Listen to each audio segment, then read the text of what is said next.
Welcome to episode 1 of Paranormal Unwrapped with Krista, Raisa, and Jack Roth. Krista's a channel for the Orion Council, a teacher and artist. Jack is an investigative journalist, author, and award-winning filmmaker. In this episode, we're exploring the topic, why do we believe what we believe? Welcome to the show, Jack. Welcome to the show, everyone. It's good to have you here. Yeah. Hi, Krista. Real excited about this. You know, we've been talking about doing something like this for a while. And it's actually weird how we met, right? Like we were at Contact in the Desert, 8 months ago in Palm Springs. And we kind of met for the first time. And we actually decided that you would be great to put in our second documentary that we're making at the time. And because we wanted to get more of a metaphysical slant on the idea of ETs and ET hybrids. So, and you were incredible. And we started conversation from that point forward.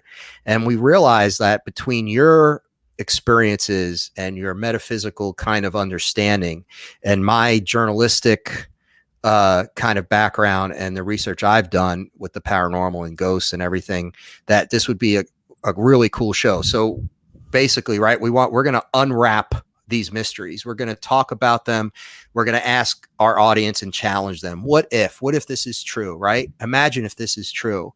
And we definitely want to interact with all of you and as much as possible. So please, like us, subscribe, leave a comment, and we will definitely getting back in touch with you. But like you said, Krista, today we're going to be talking about why people believe what they believe. So and the reason why we wanted to talk about this for the first episode is because it really all starts there. You can have an experience, and how you kind of define that experience is based on your belief system. So Krista, in your work that you do, how do you go about explaining why might people believe what they believe? Yeah, I'm coming at it from a pretty universal perspective. I want to know the truth also, just like everyone here. When something happens that's so extraordinary outside of your regular, 9-to-5 lifestyle, you start to investigate things. It changes everything. And that's pretty much my message to my viewers is I say life is magical. At any time, something quite unusual can take place, whether you see a little elf somewhere or you experience a haunted house, you see some spacecraft, and you want to know, isn't everyone curious about these unexplained mysteries? I'm quite fascinated by them, and I'm coming at it from a more technical perspective that this has to do with the auric field. It has to do with universal laws, extra dimensional contact. Basically aliens are real. And I think, Jack, you're just as passionate about this as I am, because you've been involved with the sort of ghost phenomena, right? You've written several books on the topic, and you're making films about people having these experiences. So what was that like for you? And, what do you believe? Well, yeah, I always say it's people's experiences from the time they're children are what defines their paradigm. We talk about paradigms, and then we talk about paradigm shifts, right? If something happens to you, sometimes it's enough to change, to kind of change your paradigm, your way of thinking. And what we've learned from that is that people tend to come into a certain situation with a certain belief system. And this is based on indoctrination as children. We're all raised, we happen to live in the United States. I was raised here. You were raised in a couple places in Europe and then here, right? So, but you had the experiences you had a religious indoctrination, you've had a political indoctrination, and you've had a social indoctrination. So I always like to tell the story, Krista, of there's an atheist and a Catholic, and it's not a joke. Okay. So it sounds like it's going to be a joke, but it's not. But you have an atheist and a Catholic who are in the same home, who see the same ghost at the same time walking down the staircase, an old woman walking down the staircase. They're like, oh, did you see that? I did. Did you see it was an old lady? I did. And the atheist turns to the Catholic and says, we just had a shared hallucination, because in my paradigm, spirits don't exist. When we die, we die. So that was a hallucination, very scientific. The Yeah. Catholic's like, that's absurd. That was my great aunt May. Her spirit is in the spirit world, or it's an angel, or it's a demon, because I was raised Catholic and that's what I was Yeah. brought up to believe. They saw the exact same thing, but they interpret it differently. So that's, again, why do people believe And what they yeah, believe? and I'll add the psychological aspect to that is, let's say you're a teenager and you see a ghost in the hallway. There are different things that happen in your brain. You're still developing biologically. You're still uh, solidifying, I guess. You're developing your emotional body, which is the next layer outside of the etheric layer of your auric field, and all sorts of things were going on. The emotional body kind of looks like a rainbowy light that's continuously moving around a person. And so with a teenager, they're coming out of childhood where they know, okay, that's my room, those are my parents, those are my toys over there, that's all mine. And it's kind of shocking. It's like going into the high school for the first time, where you're no longer with mommy. You have to kind of, in your belief system, you might believe, not everyone, but you might believe that you have to convince people now to love you or validate you in order to survive school. So we go through, for instance, wanting to be popular because we think that's going to nurture us, take care of us, and help us exist. And as adults, we hopefully move out of that trying to convince other people that we're worthy or whatever. But these are really complicated processes happening on multiple layers of our energy field. And after you have experiences as an adult, you hopefully learn and heal this distorted belief through your possible spiritual practice, like law of one channelings, for instance, and you repair these sorts of tears to your seventh chakra layer, which is the Catheric template layer. It looks like kind of golden spindles of light. So if you're meditating and you get a download, you might see a beam going through the top of your head. I'm geeking out now, but it's called the Antakarana. It happened to me. This is why we wear the bindi and do this stuff, because we are practicing and constantly in a state of wanting to maintain balance and equilibrium. And so as you become an adult, you go out in the world, you start developing the heart chakra, which is having an affection for not just your lover, but for humanity. And you start to enjoy the experience of things like group consciousness. So I'm saying these things is because just from the sheer experience of having a ghost, you might be so conditioned by your religion to believe in a dichotomy that you're not in that moment able to emotionally integrate that new experience. It can take years for people to heal from a UFO sighting, because for some people it becomes traumatic, while other people, the hippies, are like, bring it to me, give me the light, Right, right. But the religious person is thinking, oh my God, I might burn in hell. Some a hybrid child was told by, in a Mormon community, that she's going to burn in hell. And that was a projected belief thought form from the mother to the daughter, and that's terrible in adolescence. You're not gonna burn in hell if you see a ghost. Come on.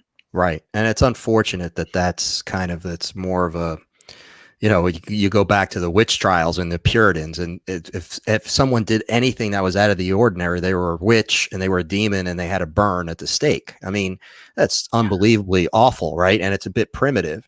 See, I'm a layman when it comes to the metaphysical, and this is why we're doing this together, because I want to learn more about this, you've practiced this, you've experienced it. So what you're saying is, on a metaphysical level, that there is a metaphysical level to this, of believing what we believe, why we believe what we believe. Is that correct? Definitely. Yes, the past life memories are stored actually in the seventh layer. But the good news is that's the most powerful layer of our aura. So the witch hunt memories get stored uh, in the Catheric template. And that's what is happening. And so of course the discussion will be in a future episode what if past lives really are real? Well, that's right. So coming at it from that point of view, but there are other experiences that do get held in this layer. For example, I met a guy in the grocery store. We were talking about UFOs with this couple, and he just randomly comes up to us. He says, "Hey, you're talking about UFOs. Hey, my name's Russell. I'm a Palladian. I took a lot of LSD in the 60s, so my third eye is really open." And he told me in a couple interviews that he can see beliefs floating above people's heads, and it looks like a cartoon bubble to him. And they say he'll be watching politicians on television talking, like the Clintons, he said, have this belief, or it says, I am a Palladian, or I was a reformed reptilian. He saw a guy who managed a gym that said, I am strong. He saw once in my emotions, it said, I am sad. So are those beliefs? Right. And I would ask you this, and I would say, okay, so here's a guy comes up to you, says this, but he also said he did a lot of drugs in the 60s, right? So and this is another conversation, because we're gonna talk about consciousness, and we're gonna talk about the idea of self-awareness, and we're gonna talk about the idea of how psychedelic drugs could actually bring you closer to these cosmic levels of understanding, right? I mean, we'll talk about all this on other shows, but I guess my question would be, so you have an experience, right? So let's say your average person has an experience, and they don't know, they haven't dabbled in the metaphysical like you have, and they haven't done the research on the paranormal that I have. They just have an experience, and it's unsettling for them, right? So, and this is what we ask our audience, because I'm sure they want to know, like, well, I had this experience, and it's really very much, I haven't been able to sleep since. I mean, when people have ET experiences, they're not all pleasant.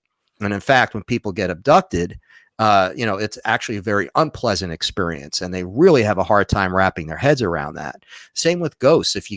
People say, "Oh, it'd be cool to see a ghost," but when you're actually in that situation and you see this thing walking down the hallway and it all of a sudden disappears in front of your eyes, it is unsettling. So I guess the point is, your immediate reaction is going to be, "I believe this, therefore that's what I just saw," right? Or "I believe this, therefore that's what I just saw."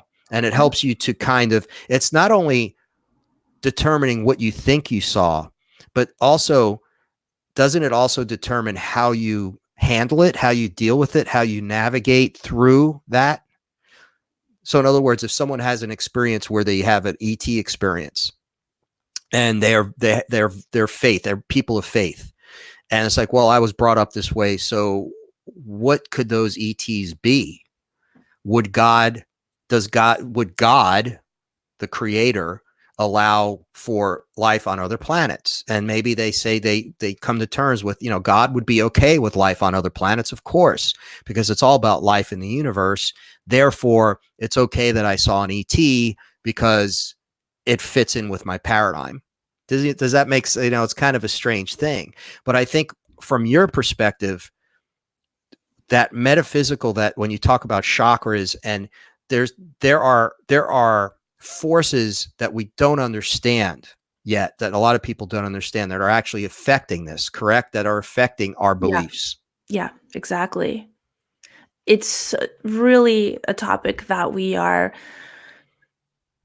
beginning to explore, because we're not getting burnt at the stake now for having these type of show. Um, and we Yeah, that can would be a bummer. Yeah. Yeah. so this is what I was talking about, the will and the desire.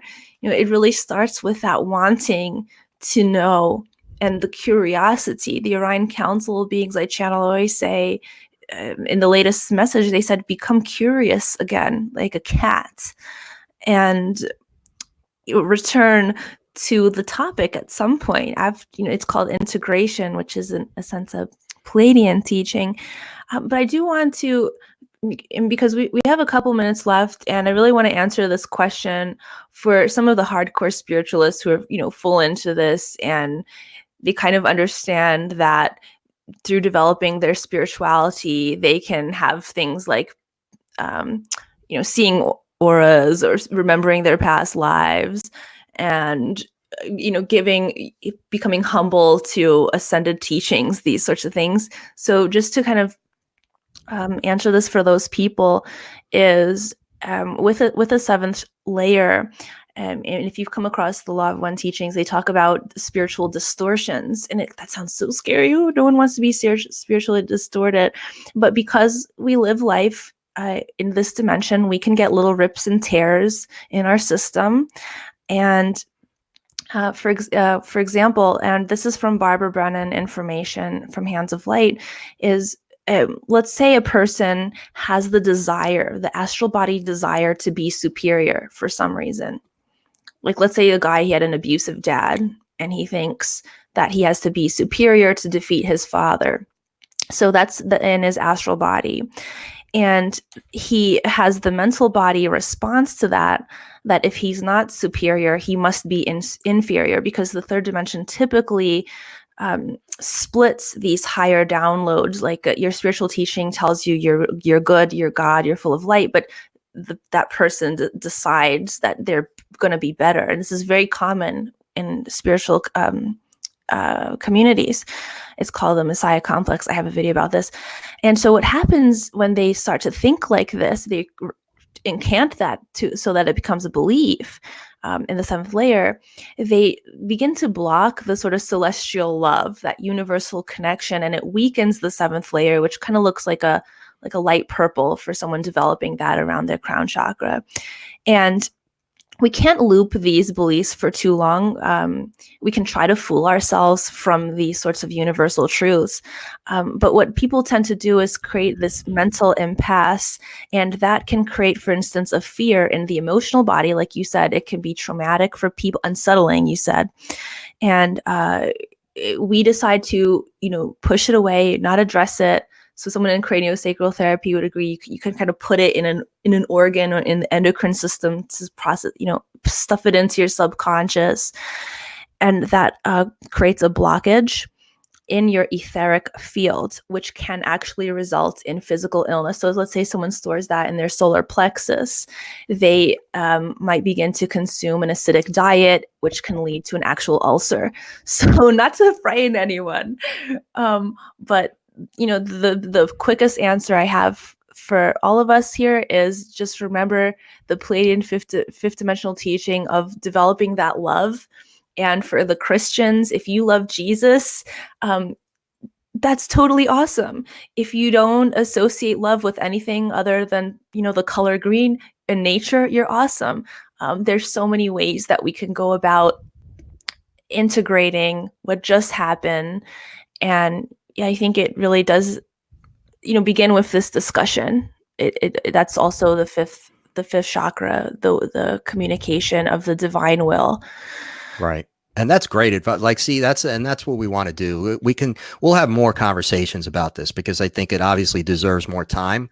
But I think the important thing is that we're by unwrapping this, right, by unpacking it a little bit, the important thing is helping people navigate these experiences. How? And by explaining things like that and trying to understand that, whether it be through metaphysical or more grounded scientific or whatever your personality dictates, it's helpful. And that's the key. The key is to try to navigate these experiences, and so that you can do it in a healthy way and make it something that is a positive thing.